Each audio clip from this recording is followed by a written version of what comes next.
ನೀವು ಎಷ್ಟು ಸಾಧಿಸಿದ್ರು ಒಳಗೆ ಒಂದು ಧ್ವನಿ ಮಾತ್ರ ನಾನಿನ್ನೂ ಸಾಕಾಗಲ್ಲ ಅಂತ ಹೇಳ್ತಿದ್ಯಾ? ನೀವು ಗಮನಿಸಿದ್ರಾ? 100 ಜನ ನಿಮ್ಮನ್ನು ಹೊಗಳಿದ್ರು, ಯಾರೋ ಒಬ್ಬರು ಮಾತ್ರ ನೀನಿನ್ನೂ ಚೆನ್ನಾಗಿ ಮಾಡ್ಬೋದಾಗಿತ್ತು ಅಂತ ಅಂದಾಗ ಆ ಒಂದು ಮಾತು ಇಡೀ ದಿನ ನಿಮ್ಮ ತಲೆಯಲ್ಲಿ ಓಡ್ತಾ ಇರುತ್ತೆ. ಯಾಕೆ ಗೊತ್ತಾ?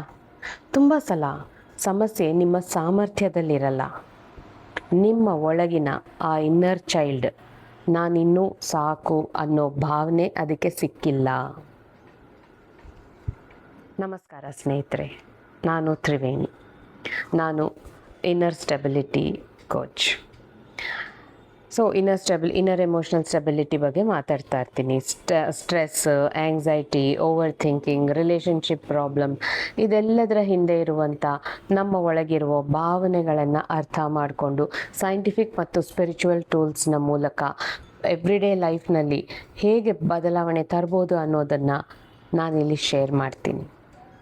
ಇವತ್ತು ನಾನು ಸಾಕಾಗೋದಿಲ್ಲ ಅನ್ನೋ ಫೀಲಿಂಗ್ ಬಗ್ಗೆ ಒಂದು ಚಿಕ್ಕ ಕತೆ ಹೇಳ್ತೀನಿ ನಿಮಗೆ. ಇಂಟ್ರೆಸ್ಟಿಂಗ್ ಆಗಿರುತ್ತೆ, ಕೊನೆವರೆಗೂ ಕೇಳಿಸ್ಕೊಳ್ಳಿ. ಯಾಕೆಂದರೆ ಈ ಕಥೆಯಲ್ಲಿ ಬಹುಶಃ ನಿಮ್ಮ ಕತೆ ಇರ್ಬೋದು.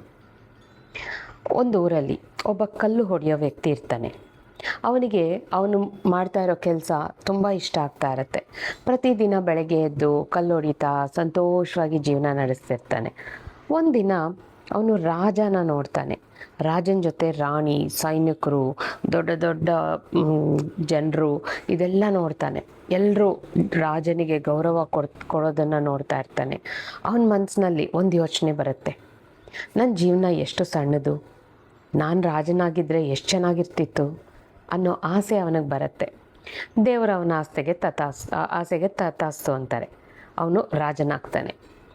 ಸ್ಟಾರ್ಟಿಂಗಲ್ಲಿ ತುಂಬ ಸಂತೋಷವಾಗಿರ್ತಾನೆ. ಆದರೆ ದಿನ ಕಳೆದಂತೆ ಆ ರಾಜನಿಗೆ ತುಂಬ ಜವಾಬ್ದಾರಿಗಳು, ಜನರ ಸಮಸ್ಯೆ ಕೇಳಬೇಕು, ರಾಜ್ಯದ ಕೆಲಸಗಳನ್ನು ನೋಡಬೇಕು, ಎಲ್ಲರನ್ನ ನೋಡ್ಕೋಬೇಕು, ಹೊರಗಡೆ ಓಡಾಡಬೇಕು, ದೊಡ್ಡ ದೊಡ್ಡ ಬಟ್ಟೆಗಳನ್ನು ಹಾಕೋಬೇಕು, ಸೂರ್ಯ ಬಿಸಿಲಲ್ಲಿ.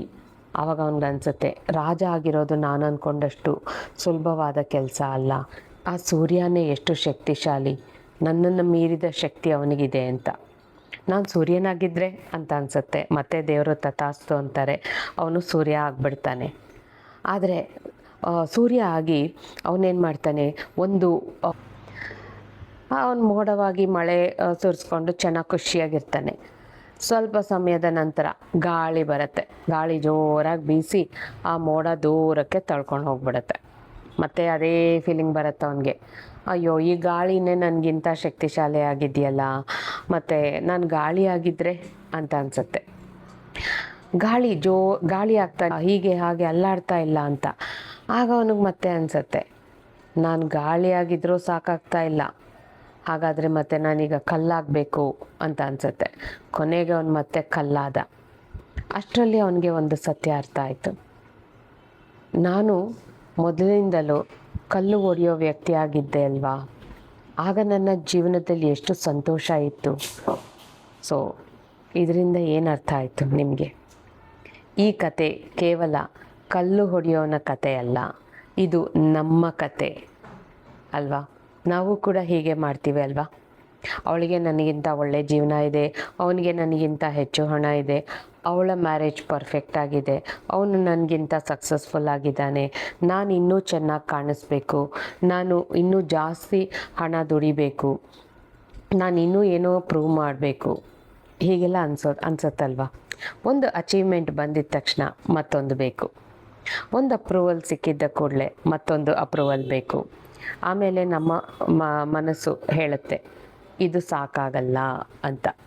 ಸೊ ಮುಂದಿನ ಸಲ ನಿಮಗೇನಾದರೂ ನಾನು ಸಾಕಾಗಲ್ಲ ಅಂತ ಅನ್ನಿಸ್ದಾಗ ಒಂದು ಸಿಂಪಲ್ ಕೆಲಸ ಮಾಡಿ.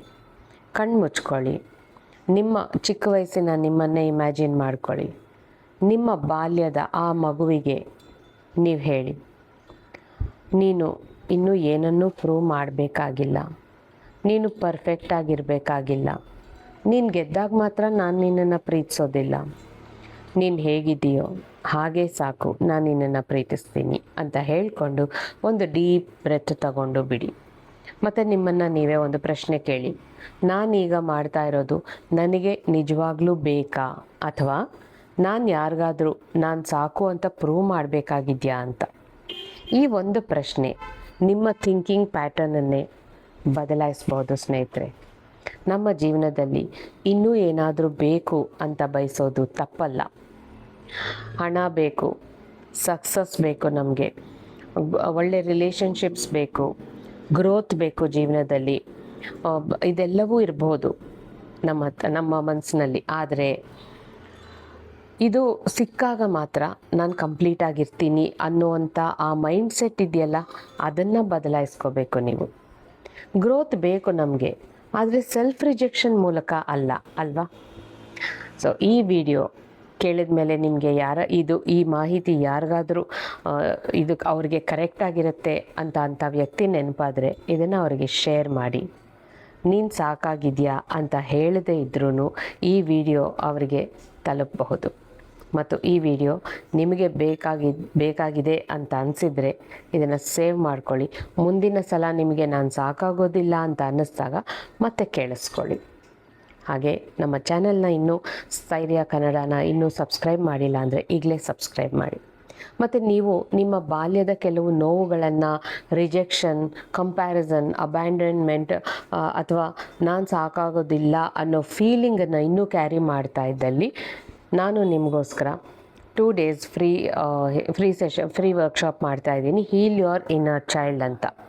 ಯಾವಾಗಂದರೆ August 22-23 ಸಂಜೆ 7 ಗಂಟೆಯಿಂದ 8 ಗಂಟೆಗೆ. ಈ 2 ದಿನಗಳಲ್ಲಿ ನಿಮ್ಮೊಳಗಿನ ಎಮೋಷ್ನಲ್ ಪ್ಯಾಟರ್ನ್ಸನ್ನು ಅರ್ಥ ಮಾಡಿಕೊಂಡು ಮತ್ತು ನೀವು ಅವುಗಳ ಜೊತೆ ಪ್ರಾಕ್ಟಿಕಲ್ ಆಗಿ ಕೆಲಸ ಮಾಡೋದನ್ನು ಹೇಗೆ ಅಂತ ಕೆಲವು ಸಿಂಪಲ್ ಟೂಲ್ಸನ್ನು ನಾನು ಹೇಳ್ಕೊಡ್ತೀನಿ. ಇದು ಬರೀ ಮೋಟಿವೇಶ್ನಲ್ ಸ್ಪೀಚ್ ಅಲ್ಲ, ನಿಮ್ಮ ಎಮೋಷನ್ಸನ್ನು ಅರ್ಥ ಮಾಡ್ಕೊಳ್ಳೋ ಒಂದು ಪ್ರಾಕ್ಟಿಕಲ್ ಎಕ್ಸ್ಪೀರಿಯನ್ಸ್. ನೀವು ಜಾಯಿನ್ ಆಗಬೇಕು ಅಂತ ಅಂದ್ಕೊಳ್ತಾ ಇದ್ದಲ್ಲಿ ಕೆಳಗೆ ಡಿಸ್ಕ್ರಿಪ್ಷನ್ನಲ್ಲಿ ವಾಟ್ಸಪ್ ಲಿಂಕ್ ಇದೆ. ಆ ಲಿಂಕನ್ನು ಫಾಲೋ ಮಾಡಿಕೊಂಡು ವಾಟ್ಸಪ್ಪಲ್ಲಿ ಬನ್ನಿ, ಅಲ್ಲಿ ನಿಮಗೆ ಫುಲ್ ಡೀಟೇಲ್ಸ್ ಸಿಗುತ್ತೆ. ಸೊ ಈಗ ಈ ವರ್ಕ್ಶಾಪಿಗೆ ಬಂದು ಅಲ್ಲಿ ನಿಮಗೆ ಮಾಹಿತಿ ಸಿಗೋದೇ ಅಲ್ಲ, ನನ್ನ ಜೊತೆ ನೀವು ಡೈರೆಕ್ಟಾಗಿ ಕೂಡ ಮಾತಾಡ್ಬೋದು ಅಲ್ಲಿ. ಸೊ ಒಂದು ಮಾತು ನೆನ್ಪಿಟ್ಕೊಳ್ಳಿ, ನಿಮ್ಮ ಜೀವನವನ್ನು ಬದಲಾಯಿಸೋದಕ್ಕಿಂತ ಮೊದಲು ನಿಮ್ಮನ್ನು ನೀವು ರಿಜೆಕ್ಟ್ ಮಾಡೋದನ್ನು ನಿಲ್ಲಿಸಿ. ನೀವು ಸಾಕು ಈ ಕ್ಷಣದಲ್ಲಿ. Love yourself, be happy, be safe. Thank you.